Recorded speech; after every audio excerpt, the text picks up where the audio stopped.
Hello students, today we are going to start our chemistry syllabus. First we start organic chemistry.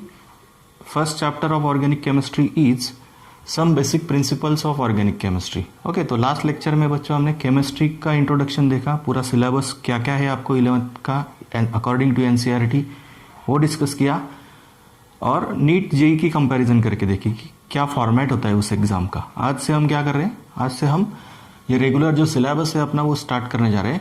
जो 12th chapter है आपका organic chemistry का वो आज हम स्टार्ट करने जा रहे हैं, some basic principles of organic chemistry. इसमें हम सब जो बेसिक पार्ट है ऑर्गेनिक केमिस्ट्री का आप 2 साल में पढ़ने वाले हो, वो सभी पार्ट का जो बेस है वो सब इस चैप्टर में। इसकी वजह से ये चैप्टर काफ़ी इंपॉर्टेंट है, ये चैप्टर आपको समझना बहुत ज़्यादा ज़रूरी है। ओके, तो सबसे पहले इस चैप्टर में हम शुरुआत करते हैं ऑर्गेनिक केमिस्ट्री के डेफिनेशन से, क्योंकि प्रिंसिपल्स पढ़ने ऑर्गेनिक केमिस्ट्री के हमको, तो फर्स्ट हमें ऑर्गेनिक केमिस्ट्री क्या है वो अच्छे से पता होना चाहिए। ओके, सो ऑर्गेनिक केमिस्ट्री क्या है बच्चों? Organic chemistry is the branch of chemistry, it is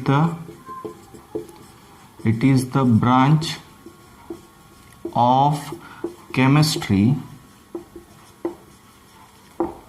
which deals with study of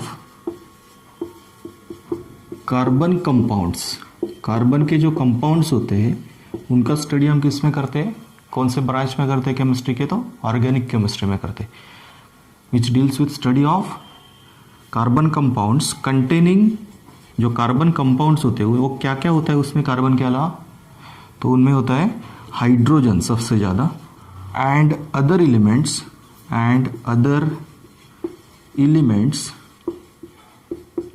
like nitrogen, oxygen, sulphur, phosphorus etcetera etcetera. तो ये हमने देखी अभी ऑर्गेनिक केमिस्ट्री की definition. What is organic chemistry? It is the branch of chemistry which deals with study of carbon compounds containing hydrogen and other elements like nitrogen, oxygen, sulfur, phosphorus। Okay, तो इस organic compound में carbon के साथ साथ कौन कौन से element present होते हैं? ज़्यादातर हाइड्रोजन होता है, और उसके साथ साथ और कौन कौन हो सकते हैं? The elements like nitrogen, oxygen, sulphur, phosphorus etcetera. Okay, तो ये जो एलिमेंट्स हमने लिखे यहाँ पे नाइट्रोजन, ऑक्सीजन, सल्फर, फॉस्फोरस, इनको हेटेरो एटम्स बोला जाता है। इनको क्या बोला जाता है? Hetero atoms. ओके, तो ये हेटेरो एटम भी कोई कोई ऑर्गेनिक कंपाउंड में प्रेजेंट होते हैं, लेकिन अल्केन, अल्किन, अल्काइन जो आपने पढ़ा है 10th में, उसमें कौन से एलिमेंट प्रेजेंट है कंपलसरी ऑर्गेनिक कंपाउंड में? कार्बन और हाइड्रोजन उसमें कंपलसरी था, अल्केन, अल्किन्स और अल्काइंस में। Okay, now next topic is, now we discuss about next important topic of this chapter or most important topic of organic chemistry, that is tetravalency of carbon। tetravalency of carbon। Carbon की जो valency होती है वो 4 होती है। कितनी होती है कार्बन की वैलेंसी? 4 होती है। 4 को ही हम क्या बोलते हैं यहाँ पे? टेट्रा यानी 4। ओके, तो कार्बन की वैलेंसी क्या होती है? 4 होती है। उसका ही हमें एक्सप्लेनेशन देखना है अभी कि कार्बन की वैलेंसी 4 क्यों होती है। Okay, so we know that atomic number of carbon is 6। Okay, carbon का एटॉमिक नंबर क्या है? 6 है। तो इससे हमें क्या पता चलता है कि उसके फर्स्ट शेल में होते हैं 2 इलेक्ट्रॉन और सेकंड शेल में होते हैं 4 इलेक्ट्रॉन। कार्बन के फर्स्ट शेल में होते हैं 2 इलेक्ट्रॉन्स एंड सेकंड शेल में होते हैं 4 इलेक्ट्रॉन्स। हम एटम का भी स्ट्रक्चर उसका देख लेते हैं। ये न्यूक्लियस, फर्स्ट शेल में 2 इलेक्ट्रॉन्स, मतलब फर्स्ट शेल कंप्लीट है, और जो सेकंड शेल है उसमें कितने इलेक्ट्रॉन है? 4 इलेक्ट्रॉन्स है। We know that this second shell, जो दूसरी शेल है, उसमें वो शेल कंप्लीट होने के लिए और कितने इलेक्ट्रॉन की जरूरत है? 4 इलेक्ट्रॉन की जरूरत है, क्योंकि हमको पता है जब फर्स्ट शेल में 2 इलेक्ट्रॉन होते हैं तो वो फर्स्ट शेल कंप्लीट होती है, जब सेकंड शेल में 8 इलेक्ट्रॉन होते हैं तो वो शेल कंप्लीट होते हैं। इसकी वजह से जो सेकंड शेल है उस सेकंड शेल में ऑक्टेट कंप्लीट करने के लिए कार्बन को और कितने इलेक्ट्रॉन की जरूरत है? 4 इलेक्ट्रॉन की जरूरत है। तो ये कार्बन क्या करता है, उसके पहले से ही जो 4 इलेक्ट्रॉन प्रेजेंट है आउटर मोस्ट शेल में, जैसे कि ये मैंने यहाँ पे दिखा रहा हूँ अभी, कार्बन के आउटर मोस्ट शेल में जो 4 इलेक्ट्रॉन होते हैं वो उस 4 इलेक्ट्रॉन को दूसरे एटम के इलेक्ट्रॉन के साथ क्या करता है? शेयर करता है, और उसका खुद का ऑक्टेट क्या कर लेता है? वो कंप्लीट करता है। Okay, so here we take example of methane. Methane का एग्जाम्पल हम देखते हैं उसके लिए कि कार्बन किस तरीके से उसकी वैलेंसी 4 एग्जिबिट करता है, दिखाता है। Okay, so we know that carbon has 4 electron in its outer most shell.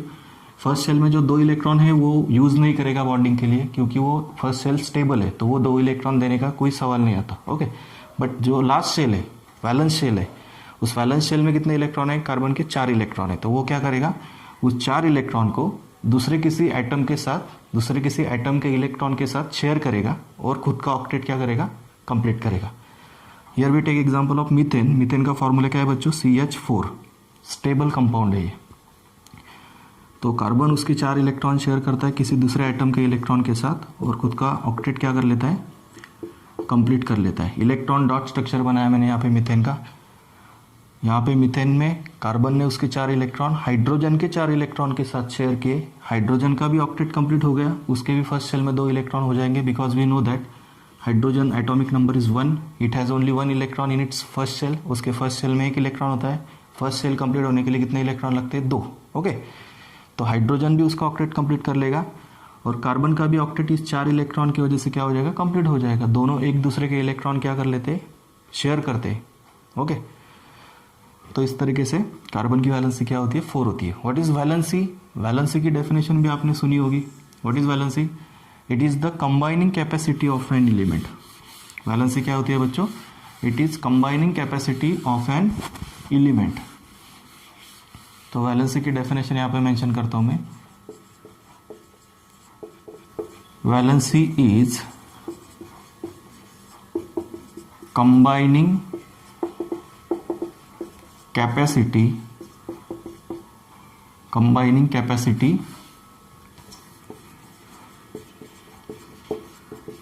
Of an element.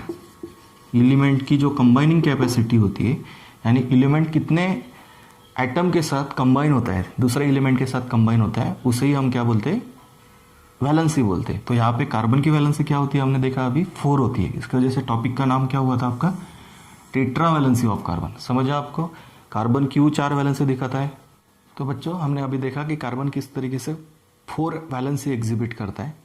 Carbon क्या करता है, 4 वैलेंसी एग्जिबिट करता है। इसकी वजह से इस टॉपिक का नाम क्या था, tetra valency of carbon. Carbon की वैलेंसी क्या होती है, 4 होती है।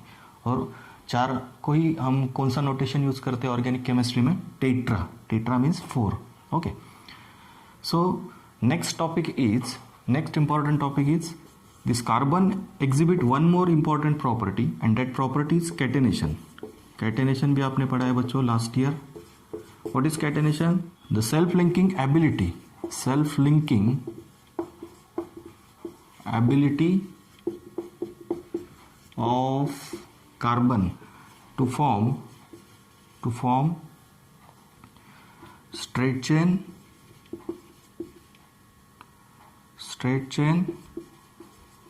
carbon to form straight chain, branch chain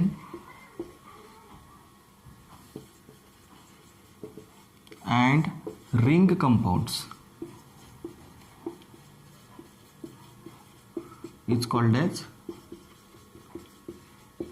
catenation. What is catenation? The self-linking ability of carbon to form straight chain, branch chain and ring compounds is called as catenation. यानी carbon की ये जो tendency होती है खुद के ही atom के साथ ऐसे स्ट्रेट चेन या फिर ब्रांच चेन कंपाउंड फॉर्म करने की। ब्रांच कंपाउंड भी हम देखेंगे जब आईयूपीएसी नोमेनक्लेचर पढ़ना है, तब हमें कुछ ब्रांच कंपाउंड का भी नोमेनक्लेचर पढ़ना है अल्केन का। और रिंग कंपाउंड यानी वो इस तरीके से रिंग कंपाउंड भी फॉर्म करता है। बेंजीन आपने सबने सुना होगा। Okay, so this property of carbon to form straight chain, branch chain and ring compound is called as catenation. Okay बच्चों, now we discuss about hybridization. of carbon compounds. ये जो कार्बन कंपाउंड होते हैं इनमें कौन कौन से टाइप का हाइब्रिडाइजेशन होता है वो अभी हम डिस्कस करेंगे। एक्चुअल में हाइब्रिडाइजेशन टॉपिक आपको जो इनऑर्गेनिक केमिस्ट्री का चैप्टर आप पढ़ने वाले हो 11th में, chemical bonding and molecular structure, उसमें पढ़ना है डिटेल में। लेकिन आपको अभी सिर्फ याद रखना है। ओके, जो अल्केन्स होते हैं, अल्केन्स में बॉन्ड होता है carbon carbon single bond. Okay, alkenes में carbon carbon double bond, okay. और अल्काइंस में carbon carbon triple bond present होता है, ये आपको पता है सबको। Alkanes contain carbon carbon single bond, alkenes contain carbon carbon double bond and alkynes contain carbon carbon triple bond. इसमें सिर्फ जो सफिक्स है उसमें ही फर्क है। अल्केन में होता है ANE, अल्किन्स में होता है ENE और अल्काइंस में होता है YNE। और अभी हम डिस्कशन कर रहे हैं हाइब्रिडाइजेशन के बारे में। तो बच्चों याद रखो, जो अल्केन्स होते हैं वो सिंगल बॉन्डेड कंपाउंड होते हैं, उस टाइप के कंपाउंड को बोला जाता है saturated compounds, saturated compounds, okay. और जो डबल बॉन्डेड और ट्रिपल बॉन्डेड कंपाउंड्स होते हैं उनको बोला जाता है अनसैचुरेटेड कंपाउंड्स। ये याद रखना है आपको, जिस भी कंपाउंड में डबल बॉन्ड या ट्रिपल बॉन्ड प्रेजेंट हो उनको बोला जाता है अनसैचुरेटेड कंपाउंड्स, और सिंगल बॉन्डेड कंपाउंड्स को बोला जाता है सैचुरेटेड कंपाउंड्स। याद रखना है आपको, इसके लिए कोई दूसरा लॉजिक नहीं लगाना है। Single bonded compounds are called as saturated compounds, double bonded and triple bonded compounds are unsaturated compounds. अभी हाइब्रिडाइजेशन, तो ये जो carbon carbon single bonded compounds है ये sp3 हाइब्रिडाइजेशन से तैयार होते हैं। मतलब sp3 हाइब्रिडाइजेशन होने के बाद ये कंपाउंड्स फॉर्म होते हैं। जो डबल बॉन्डेड कंपाउंड्स होते हैं कार्बन के यानी अल्किन्स होते हैं वो sp2 हाइब्रिडाइजेशन होके फॉर्म होते हैं, और जो ट्रिपल बॉन्डेड कार्बन कंपाउंड्स होते हैं यानी अल्काइंस होते हैं वो sp हाइब्रिडाइजेशन से फॉर्म होते हैं। Single bonded carbon compounds that is alkanes form by sp3 hybridisation, double bonded carbon compounds that means alkenes formed by sp2 hybridization, and triple bonded carbon compounds means alkynes formed by sp hybridization। अभी ये जो hybridisation है इसको हम detail में कब पढ़ने वाले हैं, जब हम केमिकल बॉन्डिंग और मॉलिक्यूलर स्ट्रक्चर चैप्टर पढ़ेंगे 11th में, तभी हमको ये डिटेल में समझना है कि sp3 हाइब्रिडाइजेशन क्या होता है, sp2 क्या होता है और sp हाइब्रिडाइजेशन क्या होता है। So students, now last topic of this lecture, types of bond in carbon compounds, okay. तो जो बॉन्ड की टाइप है वो अभी हमको देखने हैं, sigma bond and second one is pi bond, okay. तो जो सिग्मा बॉन्ड होता है उसको हम साइन देते हैं, सिग्मा का साइन होता है 6 से ऐसा दिख रहा है ना आपको, सिग्मा बोलते हैं हम उसे। और पाई बॉन्ड को रिप्रेजेंट करते हैं, पाई का साइन तो अच्छे से पता है, ओके। तो जो carbon carbon single bonded compound है यानी अल्केन्स है उनमें प्रेजेंट होता है एक सिग्मा बॉन्ड, यानी जो एक बॉन्ड होता है carbon carbon single bonded compound में वो कौन सा बॉन्ड होता है, सिग्मा बॉन्ड होता है। जो carbon carbon double bonded compound है यानी अल्किन्स है उनमें होता है एक सिग्मा बॉन्ड एंड एक पाई बॉन्ड, ओके। तो दो टाइप के बॉन्ड होते हैं अल्किन्स में, एक होता है सिग्मा और एक होता है पाई, ओके। मतलब ऊपर वाला सिग्मा नीचे वाला पाई। और जो थर्ड टाइप के कंपाउंड्स है कार्बन के उनको हम बोलते हैं अल्काइंस। अल्काइंस में होता है बच्चों एक सिग्मा और 2 पाई बॉन्ड होते हैं अल्काइंस में, okay. 1 sigma and 2 pi bonds in alkynes. आपको याद कैसे रखना है, ये देखो, जो ऊपर वाला और लास्ट वाला नीचे वाला जो है वो पाई बॉन्ड है, और जो सेंटर में होता है वो होता है सिग्मा। आप इस प्रकार से याद रख सकते हो। अल्काइंस में जो बीच में कार्बन कार्बन बॉन्ड होता है वो होता है सिग्मा, और जो ऊपर का और नीचे का होता है ट्रिपल बॉन्ड में वो दोनों होते हैं pi, okay. So in this lecture we discuss about definition of organic chemistry, then we discuss about catenation property, tetravalency of carbon, then we discuss about hybridization, and now we discuss about sigma and pi bonds, okay। तो alkane में एक sigma, alkynes में एक sigma एक पाई, alkynes में 1 sigma and 2 pi bonds. समझ में आ रहा है? तो इस तरीके से बच्चों हमने इस लेक्चर में क्या क्या देखा।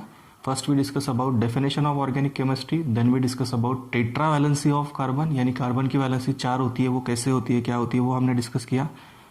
Then we discuss about types of hybridisation, catenation of carbon, catenation property of carbon, then we discuss about hybridisation, and last we discuss about sigma and pi bonds in carbon compounds. जो next lecture हमको देखना है कल के दिन, उसमें हम क्या करेंगे, जो टाइप्स ऑफ स्ट्रक्चर है ऑर्गेनिक कंपाउंड के उसका डिस्कशन करेंगे, यानी dash structure, complete molecular formula, then bond line formula. वो जो स्ट्रक्चर के टाइप्स है हम अलग अलग फॉर्म में स्ट्रक्चर लिख सकते हैं ऑर्गेनिक कंपाउंड के, तो वो कौन कौन से फॉर्म है, किस प्रकार से आप कंपाउंड को लिख सकते हो ऑर्गेनिक कंपाउंड के स्ट्रक्चर को, वो हम नेक्स्ट लेक्चर में डिस्कस करेंगे।